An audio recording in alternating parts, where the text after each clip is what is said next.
نحمده ونصلي على رسوله الكريم اما بعد قال الله تعالى لا تتبعوا خطوات الشيطان انه لكم عدو مبين انما يأمركم بالسوء والفحشاء وان تقولوا على الله ما لا تعلمون وقال الله تعالى في مقام آخر يا أيها النبي قل لأزواجك وبناتك ونساء المؤمنين يدنين عليهن من جلابيبهن ذلك أدنى أن يعرفن فلا يؤذين وكان الله غفورا رحيما وقال رسول الله صلى الله عليه وسلم الحياء شعبة من الإيمان رواه البخاری۔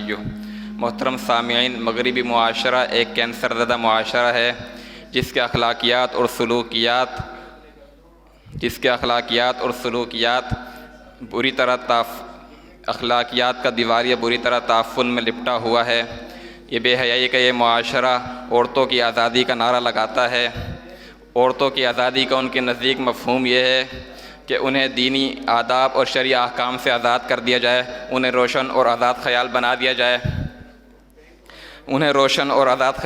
جائے۔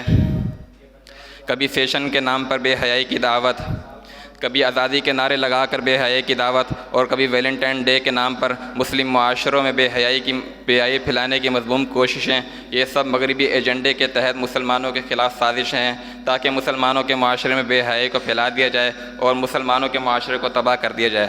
بہت افسوس سے یہ بات کہنی پڑتی ہے کہ آج کے نام نہاد مسلمان ان کی اس بے حیائی کی دعوت پر لبیک کہتے ہوئے نظر آتے ہیں۔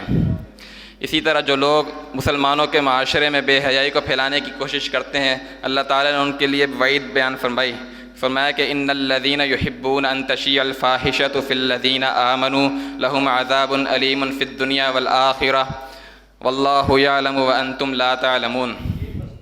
اسی طرح اللہ تعالیٰ نے باحیا معاشرے کے قیام کے لیے غض بصر کا حکم ارشاد فرمایا کہ کل للمؤمنین یغضوا من ابصارہم ویحفظوا فروجہم۔ اسی طرح مومن عورتوں کو بھی ارشاد فرمایا کہ کل للمؤمنات یغضضن من ابصارہن ویحفظن فروجہن۔ اسی طرح اسلام نے باحیا معاشرے کے قیام کے لیے اور بے حیائی سے بچانے کے لیے، زیناکاری سے بچانے کے لیے اسلام نے نکاح کی تعلیم دی کہ نکاح کو عام کیا اور نکاح کا حکم ارشاد فرمایا، اور بے حیائی سے بچنے کی اور مخلوط اختلاط مرد و زن کے اختلاط سے منع فرمایا کہ لا یخلون رجل بامرأۃ الا مع ذی محرم، اور اسی طرح فرمایا کہ لا یخلون رجل بامرأۃ الا کان ثالثہم الشیطان۔ اسی طرح اللہ تعالیٰ نے عورتوں کو زیادہ بلا فضول باہر نکلنے سے بھی منع فرمایا اور زیادہ سے زیادہ گھر پر رہنے کا حکم دیا۔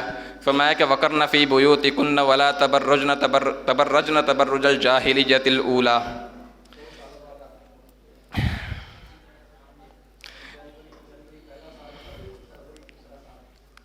سکھائے، فرمایا کہ ولا یضربن بارجلہن لیعلم ما یخفین من زینتہن۔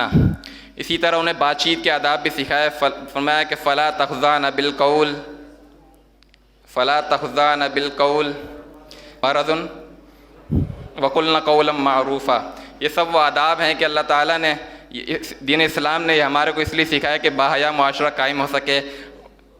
اللہ تعالیٰ سے دعا ہے کہ اللہ تعالیٰ ہمارے معاشرے کو بے حیائی سے بچائے اور ہمارے معاشرے کو باحیا بنائے، آمین۔ وآخر الدعوانا الحمد للہ رب العالمین۔